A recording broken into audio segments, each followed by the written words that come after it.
Bonjour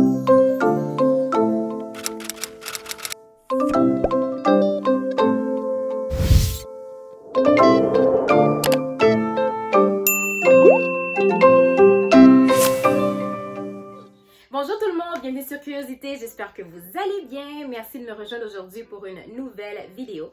Donc aujourd'hui, cette vidéo se porte sur les soins du visage qu'on fait à la maison. Les soins que vous voyez sur Pinterest avec des éléments qu'on peut trouver dans nos cuisines ou juste des éléments naturels qu'on fait, on concocte notre petite potion puis après on l'applique sur notre visage puis boum, après ça on a un éclat puis on pense que we got this, qu'on n'a pas besoin de dépenser de l'argent pour justement les soins de beauté.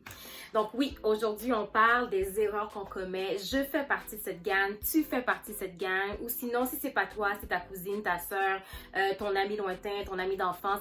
Anyway, on est toutes impliquées, puis on est toutes concernées. Et tous aussi, vous les gars, je vous vois, vous aussi vous êtes concernés. Donc est-ce que vous êtes prêtes et prêtes? Parce que franchement, c'est quelque chose qui m'a vraiment éblouie quand je l'ai su, puis je me dis, ouh, il faut que je le partage. Donc, vous savez déjà ce qu'il faut faire. Abonnez-vous, likez la vidéo, puis laissez-moi un petit commentaire si vous aussi, vous avez été victime des do-it-yourself de Pinterest. Laissez-moi savoir. Donc, on commence tout de suite. Donc, tout ce que vous voyez, les soins que vous avez faits à base de sucre, de sel, de vinaigre de cidre de pomme, de bicarbonate de soude, de coconut oil, tous ces soins-là qui vont sur le visage, vous êtes dans l'erreur. Malheureusement, c'est fou. J'ai pris du temps à me l'admettre. J'ai pris du temps à faire des recherches juste pour que je puisse être sûre que je ne me trompe pas, mais c'est vraiment incroyable. Arrêtez ça tout de suite. C'est un danger, ça ne va pas. Jetez tout, ou sinon laissez-les dans la cuisine, mais n'appliquez plus jamais ces choses-là sur votre visage et je vais vous expliquer pourquoi. Je sais, vous devriez vous dire, mais qu'est-ce qu'elle raconte? Il n'y a rien de mieux que d'avoir des ingrédients naturels sur le visage. I know! J'ai pensé la même chose jusqu'à ce que je suis tombée sur cette information-là il y a comme 2 ans ou même 3 ans, puis je m'étais dit, oh là là, ça va mal.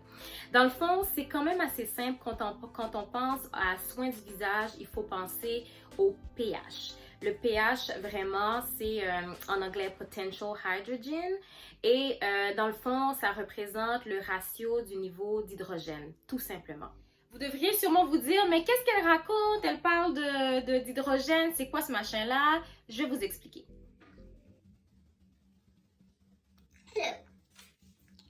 Hydrogène, aussi connu sous le nom de potential hydrogen en anglais. Un des 92 éléments naturels qui composent l'univers, qui se présente sous forme d'atomes. Un atome est un noyau autour duquel gravitent des électrons. Ce qu'il faut garder en tête, c'est que le pH se calcule sur une échelle de 1 à 14, tout simplement. Puis, quand on parle de pH, on parle vraiment de soit les deux extrêmes, en fait, c'est alcaline et acide. Donc, c'est vraiment ce qu'il faut garder en tête. Sinon, l'autre information importante pour que vous puissiez mieux comprendre ce que je vais expliquer au cours de la vidéo, c'est que le visage en tant que tel, la peau du visage, idéalement, devrait avoir un pH de 5,5. Quand on a un pH parfait, donc quand on a le pH, en fait, comme je vous dis, 5,5 à peu près, ça vient combattre les germes et ça protège notre peau du visage. Bien sûr, ici, je parle de la peau du visage. Ça nous protège contre les agressions extérieures. Mais par contre, une fois que c'est déséquilibré, on voit rougeur, boutons, plein d'autres choses, irritations, des choses qu'on ne veut pas avoir sur notre peau. Donc, il faut juste garder en tête que quels que soient les soins qu'on utilise, il faut que le pH soit quand même assez bien équilibré pour éviter ce débalancement puis que notre peau soit exposée à des agents extérieurs qui viennent, qu'on aurait pu en fait contrôler. C'est pas comme la poussière ou autre chose. Donc, ce produit-là qu'on met sur notre visage, on aurait pu ne pas le mettre pour débalancer justement notre pH. Quelque chose d'autre qui est très mauvais pour la peau du visage, c'est le vinaigre de cidre de pomme. Encore une fois, j'ai été victime. J'ai fait bien des affaires. J'ai été victime de ça parce que je faisais mon tonique à base de vinaigre de cidre de pomme avec un petit peu d'eau. Ça sentait très mauvais, c'était très désagréable sur le visage, mais je me dis, ça va venir resserrer mes pores, comme ça me donnait un petit peu d'éclat. Pas sûr que je peux le garantir, mais sinon j'y croyais puis je le faisais. Mais c'est très mauvais. Si vous le faites, arrêtez ça tout de suite également. Pourquoi? Parce que comme je vous ai dit, votre pH du visage normalement l'idéal c'est 5,5. Donc le vinaigre de cidre de pomme a un pH de 2 ou de 3. Donc c'est trop acide pour votre visage, donc ça vient encore déséquilibrer. Puis comme je vous dis, avec le déséquilibre, ça crée irritation, boutons, rougeur, toutes les mauvaises choses qu'on ne veut pas, puis c'est pour ça que c'est mauvais. Donc pas de vinaigre de cidre de pomme, c'est fini pour vous, laissez ça à la cuisine, n'y touchez plus, bye. Une autre pratique qui se fait aussi, qui est quand même très acide, encore une fois, c'est le citron. Les gens qui utilisent le citron, soit pour éclaircir les taches, ou faire disparaître les taches, si je peux dire ça, ou sinon juste rendre la peau un petit peu plus uniforme, parce que j'ai réalisé que c'est pour ça qu'on conseille de faire un tonique à base de citron. C'est très mauvais parce que c'est très acide, encore une fois. Ça rentre un peu dans la même catégorie de vinaigre de cidre de pomme, donc vous mettez ça sur votre visage, puis ça vient tout débalancer, puis on ne veut pas ça. Puis en plus qu'on utilise le citron, qu'on s'expose au soleil, c'est là que ça vient justement nous faire du tort, parce que notre peau a comme une couche de protection et tout, donc quand on met quelque chose de très acide, ça devient très sec, puis on est beaucoup plus exposé au soleil. Et vous savez très bien que le soleil, l'exposition au soleil, c'est mauvais pour la peau. Ça crée des taches même, quand les gens ont des coups de soleil, ça crée des taches, ça crée des rides. Donc c'est pas une pratique à adopter. Si vous le faites, s'il vous plaît, arrêtez ça tout de suite aussi. Plus de citron pour la peau, on met ça dans autre chose, dans votre eau pour vous hydrater. But no! Plus sur le visage. Encore un autre, le baking soda. Qui l'a pas essayé? Moi, je l'ai essayé encore une fois pour mes points blancs que j'ai sur le nez.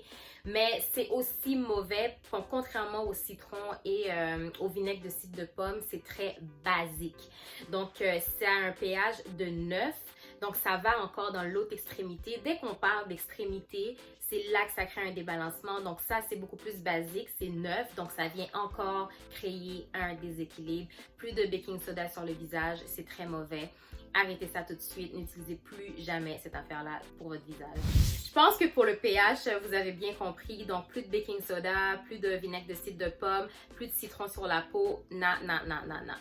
Sinon, si on laisserait le pH de côté, il y a quelque chose d'autre qu'on fait. Comme moi, je l'ai essayé.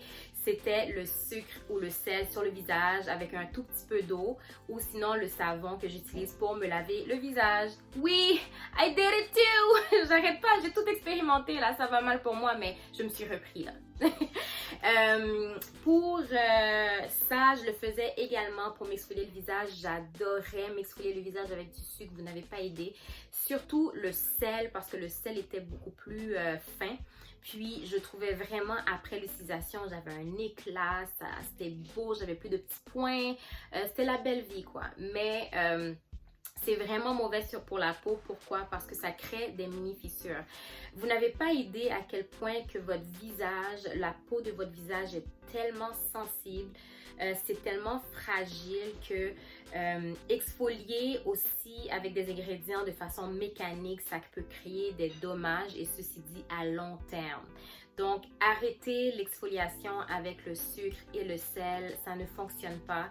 On va pas dire que ça ne fonctionne pas, mais c'est pas recommandé sur le long terme. Vous pouvez être très agressive ou agressive avec votre peau, puis c'est pas ce qu'on veut, on vieillit vite, ça va créer des rides, on va être exposé, on veut éviter ça. Donc non, on laisse le sucre et le sel pour le manger, puis pour le sucre ou les gâteaux qu'on fait, mais c'est fini là, sur le visage non plus. Là, on arrive à la fin.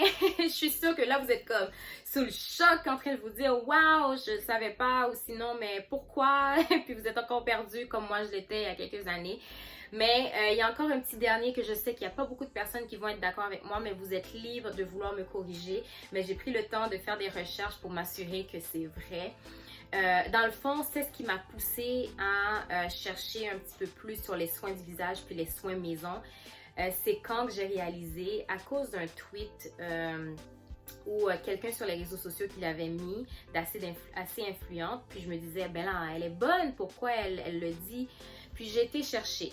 En effet, l'huile de coco, ça crée ça bouche les pores comme on dit. Donc, les personnes qui se démaquillent avec ou qui l'utilisent comme base pour les soins du visage, c'est pas l'idéal. Je suis sûre qu'il y a une personne qui va dire, oui, moi je l'utilise puis j'ai aucun problème avec ça, etc. Tandis qu'il y a un autre qui pourrait l'utiliser puis peut-être réaliser que c'est pour ça qu'elle a autant de boutons ou qu'elle a des problèmes avec sa peau. En fait, ce que je veux dire, c'est que toi qui l'utilises et que ça fonctionne, c'est possible que ça fonctionne pour toi, mais fonctionne, c'est un gros mot. Je veux plus dire que tu n'as pas d'irritation, tu n'as pas de rougeur, tu n'as pas de problème, mais en même temps, ça bouge quand même les pores. Ça ne te pose pas de problème, mais c'est pas l'idéal. Il y a d'autres huiles que tu peux utiliser pour justement soit protéger ta peau ou donner ce petit côté glowy que tu veux. Donc, mais l'huile de coco à la base, ça ne va pas sur le visage. Je sais que tout le monde est team huile de coco là, ça va partout sur les cheveux, ça guérit tout. You get coconut oil, you get coconut oil, tous les problèmes que vous avez là, coconut oil. Mais non, plus d'huile de coco sur le visage s'il vous plaît. Libre à vous de vouloir m'écouter, mais je vous suggère d'aller vers d'autres huiles et d'autres pratiques pour justement protéger votre peau sur le long terme. Non, je sais, je vous bombarde d'informations. Vous devriez sûrement me détester maintenant pour vous dire débarrassez-vous de tout ce que vous connaissez, c'est fini, puis boum, vous êtes quand même complètement perdu. Mais pour vous rassurer, c'est sûr que oui, plus de vinaigre de cidre de pomme, plus de baking soda, plus de citron, plus d'huile de coco, mais il y a quand même des ingrédients naturels qui sont bons pour le visage. Exemple, l'aloès qui peut hydrater, le miel, l'avoine, également le charbon. Tu sais, il y a des éléments que vous pouvez incorporer dans votre routine si vous voulez garder cette habitude pour avoir le petit côté naturel. Mais sinon, pour les autres, il faut absolument vous en défaire. Donc, cette vidéo, c'est vraiment pour vous dire de faire attention, d'arrêter certaines pratiques, d'en trouver d'autres, mais de ne pas perdre espoir du côté du monde naturel. Il y a d'autres alternatives, mais ceux que j'ai mentionnés, arrêtez de les utiliser. Donc, j'espère que cette vidéo était très utile. Je suis désolée si je vous ai choqué, mais c'est pour votre bien, tout comme j'ai été choquée, puis j'ai juste balancé tout ça à la fenêtre. Mais j'espère que c'est très utile. J'espère que vous aimez ce genre de contenu. Likez la vidéo, laissez-moi un commentaire si vous avez également été pris dans le piège de do it yourself avec ces pratiques-là. Puis, vous allez pouvoir me rejoindre pour une nouvelle vidéo. Donc, je vous aime. Moi, je vous fais le gros bisou. Je vous aime d'amour et on se revoit pour une prochaine fois. Bye!